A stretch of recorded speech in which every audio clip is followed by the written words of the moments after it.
We just want peace for people like me. Tonight, protests in Superior. On the same day, a memorial is held for George Floyd. Demonstrators call for justice in Wisconsin. And bail has been set for the 3 other officers charged in the death of George Floyd. Plus, Duluth makes some big changes for employees as they try to combat budget shortfalls due to the pandemic. From CBS3 Duluth, this is the CBS3 News at 6.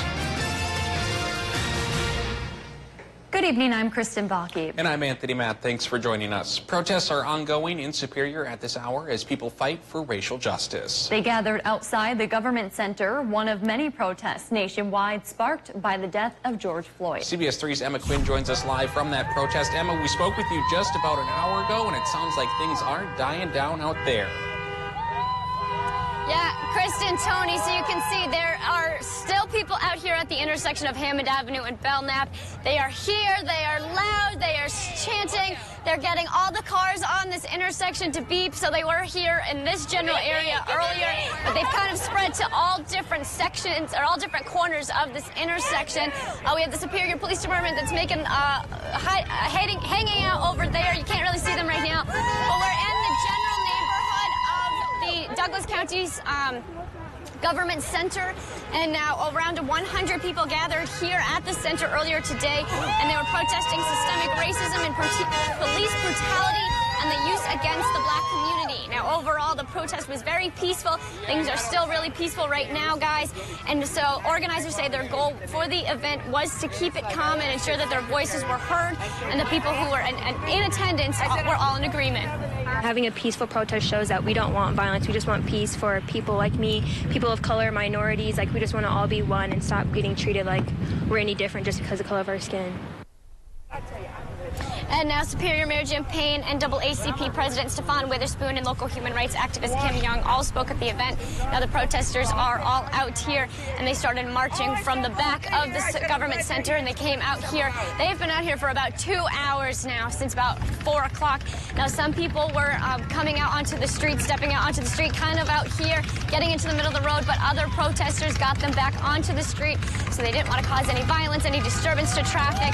Kristen, Tony, you can hear it. Very loud.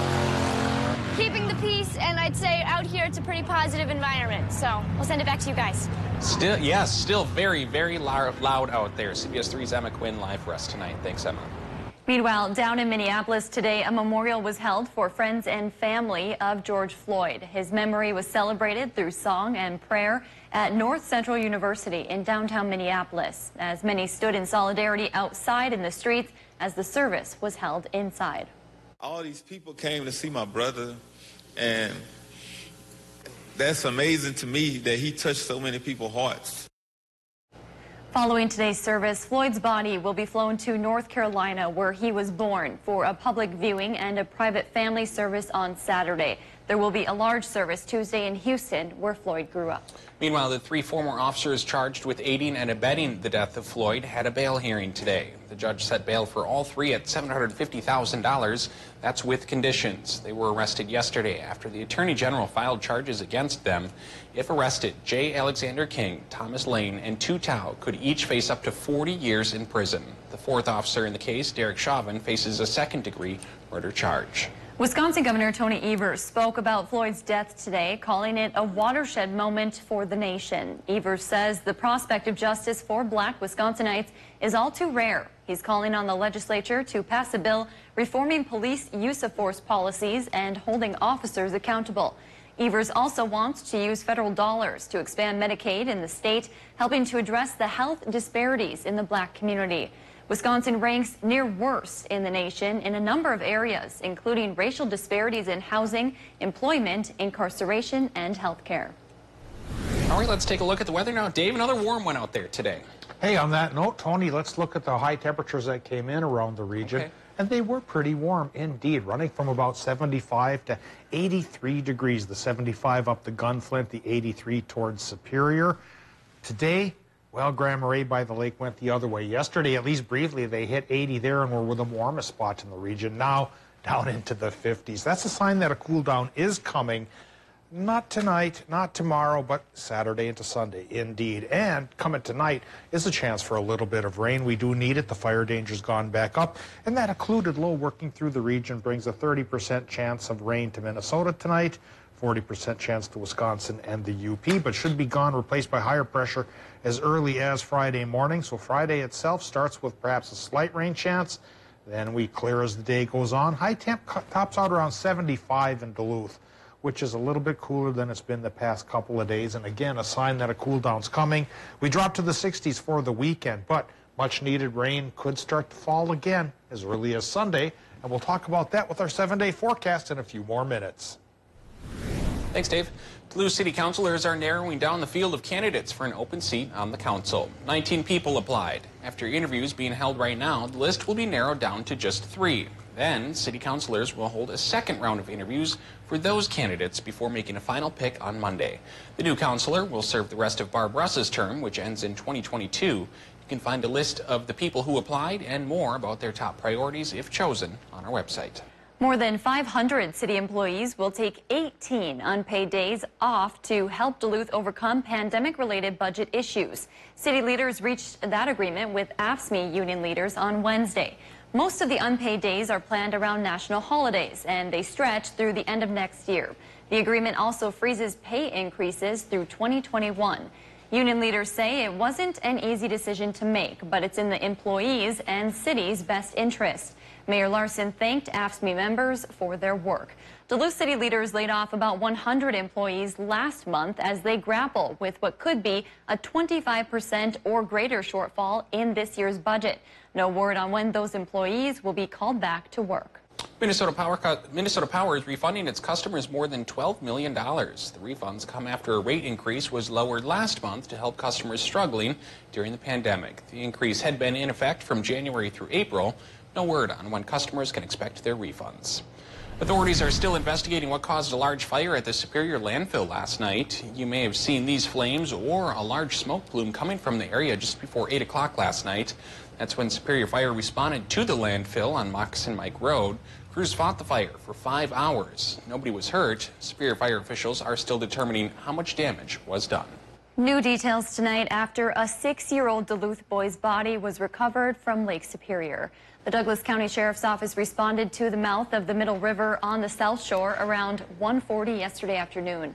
Authorities say a mother and her 2 children were wading in calm, waist-deep water when the 2 children encountered a drop-off and then went missing. Nearby adults found the 9-year-old girl and brought her safely to shore. The 6-year-old's body was found just before 7 o'clock last night in 7 feet of water. Several agencies helped with that search. Coming up tonight at 10, we hear from a woman who lives nearby about how she's calling on the town board to help make changes with safety in mind. One person was taken to the hospital as crews responded to a large house fire in Ely. According to the Northland Firewire, the flames came from a home on Central Avenue this afternoon. The extent of the person's injuries and the cause of the fire are still unknown. Check back for updates. Several drive-up COVID-19 testing sites are planned around Bayfield County. The first event is next Thursday, June 11th, at Legendary Waters in Red Cliff. 2 more are planned for June 17th in Drummond and June 18th in Iron River. The tests are free and available to anyone showing symptoms. The Wisconsin National Guard is helping organize the sites. We said earlier the Legendary Waters testing event was today. It's actually next week. We apologize for that error. Under Minnesota Governor Tim Walz's orders, bars and restaurants across Minnesota can open for outdoor dining, which has been difficult for some owners without the space or the resources. However, thanks to International Falls city leaders, some bars and restaurants received a special delivery this week. Picnic tables, chairs, and tents, all free of charge. The city also voted to close off some roads and alleys so that they can have more space for people to dine outdoors. The owner of the Rocks Bar says it made a huge difference. It's been good for everybody. The city's been more than generous with the barricades, all the picnic tables, because we weren't quite ready to have an outdoor seating area. So with their generosity, it's made it happen. And coming up tonight at 10, we will hear from the city's mayor about why this was such an important move to make. Still to come on Live Local CBS 3, for the 4th time since 2017, Cloquet has another new police chief. His vision for the department coming up. Today's high temp hit 82 degrees, but it didn't cause much discomfort because relative humidities were awfully low, too low, frankly. The fire danger's bubbling up again. We'll talk about it and our next chance for decent rain right after this break. Live, local, CBS3 News at 6 with Kristen Vaki, Anthony Matt, Kelly Hinson, and weather with meteorologist Dave Anderson on Live, local, CBS3.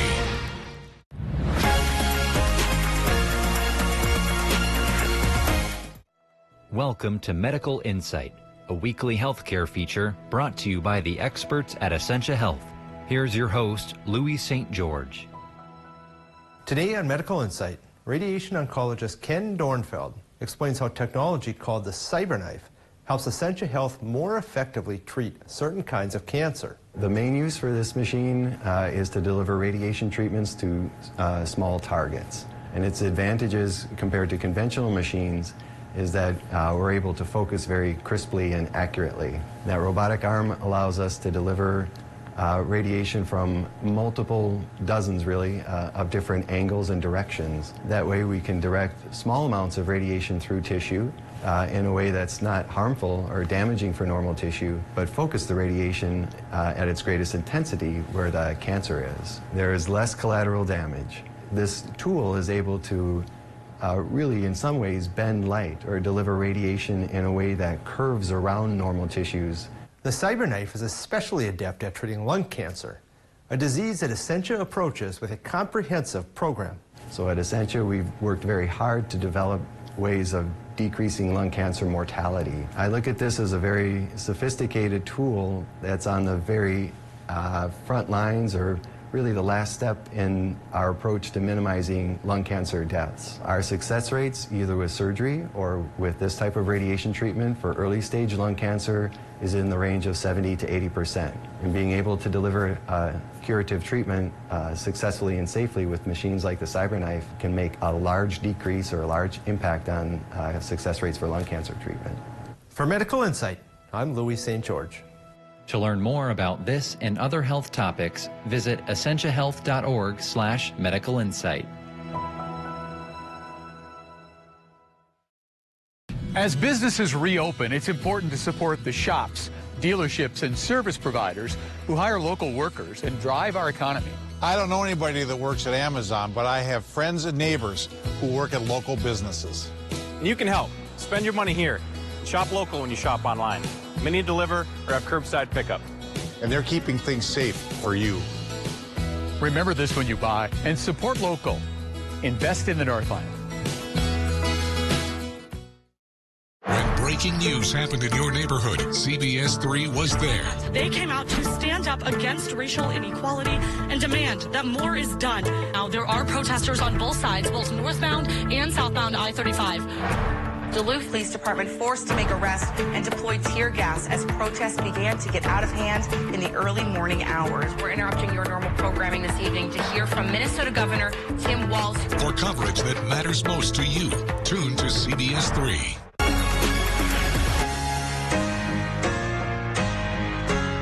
Watch Anthony Matt weekdays at 6 and 10 p.m. on Live Local CBS3 Duluth. Now, the CBS3 Duluth WeatherMax forecast with meteorologist Dave Anderson. Well, we've had a few days with some warmer temperatures and a few dry days and sunny ones as well, and that's led to a bump up in the fire danger around our area. Much of the area is at least on the moderate side of the fire risk, according to National Weather Service data here. But today they're saying that in inland parts of northern Minnesota, it's near critical for the fire danger. And in the UP, it's now at least elevated, which is a step up towards the high zone here. And of course, the bottom line is the cure is a prescription for rain. There's a slight chance for a little tonight, but a better chance comes next week that could be aided and abetted by a tropical storm. It may be quite a rainfall event come Tuesday or so, and we'll show you that with the 7-day forecast in just a bit. But here are the current conditions at the airport in Duluth, holding on to 80 degrees for a reading. Relative humidity has now slipped down to only 19%, almost bone dry out there, and that's egging on that fire problem. Northwest winds going 14 miles per hour. Blowing dry air around doesn't help either. 1,007 millibars for the air pressure, holding steady at least for the last hour. on the higher side, and temperatures are back to the higher side again today. 80 Watersmeet, 80 in Ashland, 82 towards Superior, and close to 80 for Solon Springs, 77 Moose Lake and Barnum and for Hibbing, 79 Grand Rapids, Big Fork and Orr, 75 Ely, and upper 70s, even lower 80s up the North Shore. Now we've got the current readings here showing back to 81 by the lake, while it was 54 just a few minutes ago. Might be a bit of a malfunction going on in the sensors there, very similar to what's keeping Hayward offline here right now. We'll have to investigate that. But right now, let's cast our gaze upon the Doppler map for our region. And we had some showers and thunderstorms. Kristen reported that her little Pomeranian was shook up this morning at about 4:30, and not long after that it hit Duluth and sent my Chihuahua to bed. And other small dogs around the region were probably scampering through Wisconsin and the Upper Peninsula as that initial wave of this low pressure system came by. Still a chance for more of it to come by here tonight as the main body of the low continues its trek towards the east, and we're getting at a 30% chance then for more rain tonight in Minnesota and 40% chance for Wisconsin and Michigan through about 8 o'clock tomorrow morning. Then tomorrow afternoon, high pressure takes over and it becomes dry for Friday afternoon and for Saturday as well. In turn, a new low pressure system brings back a better chance of rain from Sunday in through Tuesday or Wednesday. And again, with Tropical Storm Christabel feeding some moisture into the upper Midwest, that may result in a lot of rain coming our way for a day and a half or so. But tonight, low temps will be in the 50s in Minnesota, 30% rain chance. They'll be in the mid-50s for Wisconsin and the UP with a 40% rain chance.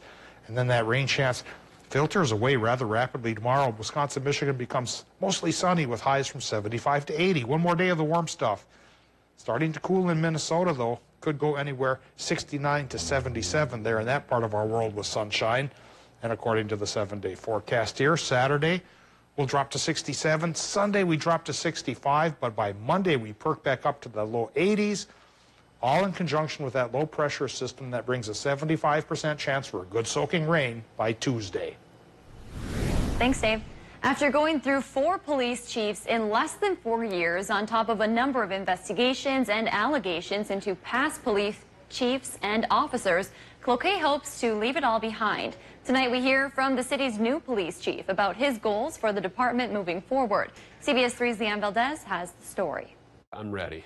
After a few bumpy years, Cloquet's newest police chief, Derek Randall, is ready to hit the ground running. After serving as the interim chief for the past 9 months, Randall is the 4th chief since Jeff Palmer's resignation in 2019. The change happened, but the transition is about to begin. Chief Randall has 2 decades with the Cloquet department under his belt. Randall credits how far he's gotten to the police chiefs in the past. One of the ways I became in the position or became the leader of this department was being a good follower from some of our previous chiefs. Yet he's still hoping to add his own flair to the force. We've evaluated what's been going on, and we've come up with some plans. Starting with their employment challenge. You know, we're short-staffed, so asking people to do more and to work outside of their regular job duties has been a challenge. The Cloquet Police Department has 19 officers on staff.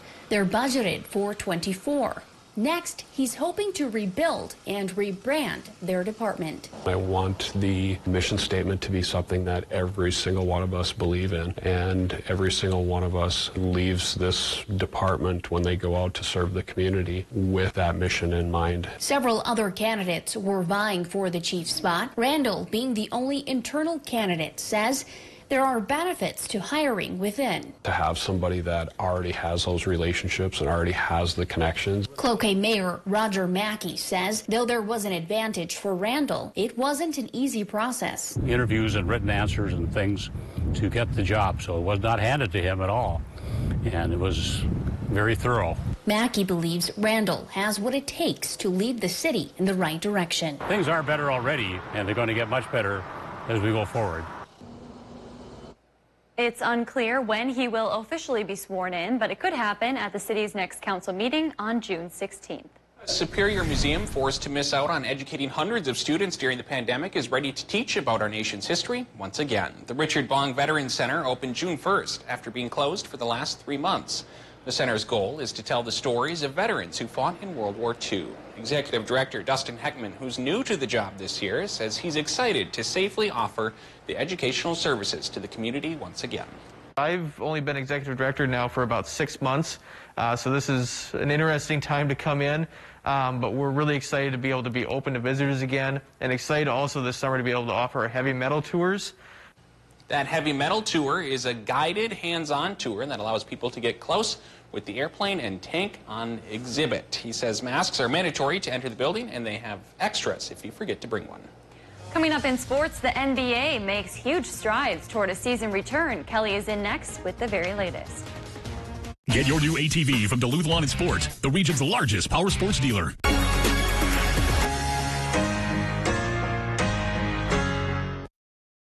CBS3 live cams are brought to you by Kohler Chevrolet Buick GMC Cadillac. You're not just getting a car, you're getting Kohler. In the Army National Guard, family means everything. Our parents, they were really supportive that all 5 of us would join. Serving part-time in the Army National Guard instills pride that you and your family will share. Visit NationalGuard.com to learn more about part-time service. You are not alone. Our whole community is pulling together, from your healthcare team to your first responders, to your police force, to keep our community healthy and safe. If you can, please stay home during this time. This will slow the spread of the virus and can help save lives. By staying apart, we keep our community together. For the latest on COVID-19, please visit the CDC and Minnesota Department of Health websites. We're ready. We're united. We're here. Hello, I'm John Lawyer, the owner of Lawyer Cleaning and Disaster Restoration. We know you are worried about the coronavirus, and we are too. As a first response business, we are prepared to protect our employees and customers. We also realize that if your property has a fire or flood, it cannot wait. We have protective PPE and hospital-grade disinfectants to kill coronavirus, along with other infectious disease. If you experience a disaster in your home or business, Lawyer Cleaning and Disaster Restoration will be here to help. Thank you. At Super One Foods, you'll find more than just low prices and better choices. You'll find friendly faces like ours, working hard to save you money. Super One has a tireless commitment to quality and freshness and a goal of delivering 5-star service to every customer to bring the absolute best value to your shopping experience. Check out these specials available at all Super One locations going on now. So stop into the Super One Foods right in your neighborhood. Super One Foods, serving you with low prices and better choices. We dance for healing. We dance for one another. For connection. In ways like no other. Together. Or even apart. We are resilient. The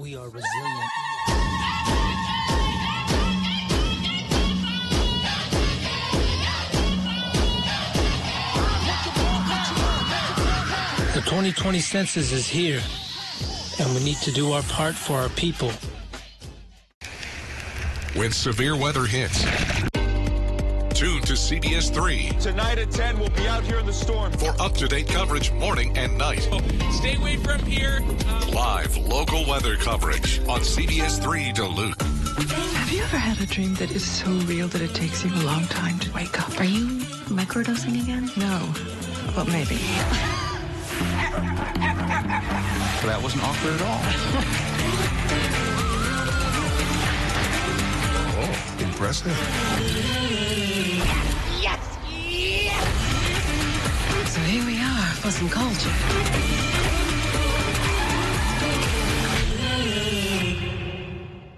Watch Jeopardy at 4:30, followed by CBS3 Live at 5 on Live Local CBS3.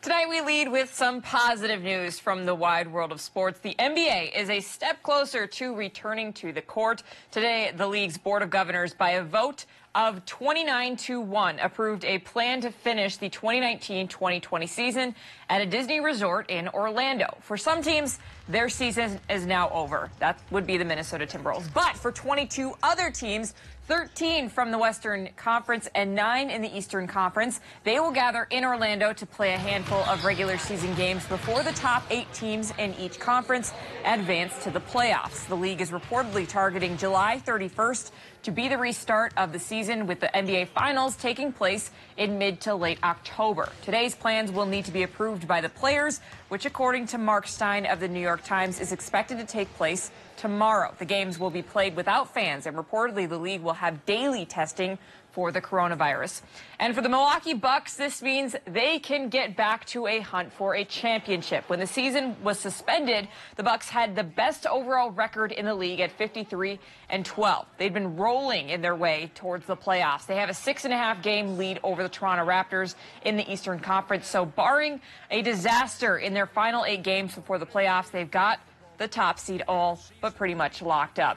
And according to ESPN's Adrian Wojnarowski, the NBA is planning to hold the team lottery on August 25th, followed by the draft on October 15th. The Combine and lottery were originally scheduled for late May, with the postponement of these events delaying the draft was inevitable. Commissioner Adam Silver has stated that if the pandemic continues, the NBA calendar could be permanently changed if the start of the 2020-21 season is delayed. So when you put it all together, here is what it looks like. In just under 2 months, the NBA is targeting that July 31st as the opening night. The season will run through early October, which will be followed immediately by the NBA draft and free agency. The following season is set to start up in December, a quick turnaround, especially for teams who make playoff runs.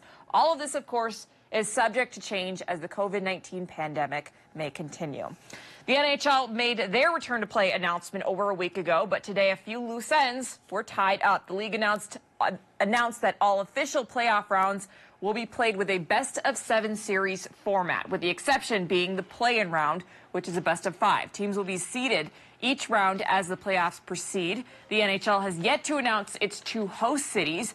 The Minneapolis-St. Paul area was one of the 10 cities in the running. And something to note, the Pittsburgh Penguins announced today that one of its players has tested positive for the COVID-19. The team did not identify the player in question. However, they did say he's been in isolation at his home since first experiencing symptoms. The Penguins went on to say that players have recovered and is feeling better. Also, anyone who came in contact with that player before his diagnosis has been notified. That's going to do it for sports for now. We'll have more here back tonight at 10. For now, Kristen and Tony, I'll send it back to you. All right, thanks, Kelly. Tonight on the CBS3 News at 10, a Wisconsin community is calling on city leaders to put up better signage, warning people about swimming risks. This request comes just one day after a 6-year-old boy drowned just off their shore. We'll hear more from residents tonight at 10. All right, Dave, starting to get a little dry out there. You're talking about the fire danger. Are we going to see any rain anytime soon? There's a slight chance for rain tonight around the region, ranges from a 30 to 40% shot. Then it should be gone by tomorrow. Tomorrow comes up with high pressure, so it becomes sunny again. Mid-70s for a lot of towns on Friday, dropping into upper 60s, which is normal for this time of year on Saturday. Better chance of rain starts to ease in Sunday, could last through Wednesday, and with a bit of Gulf of Mexico moisture by Tuesday, it could be a soaker. Thanks for joining us tonight. We'll see you at 10.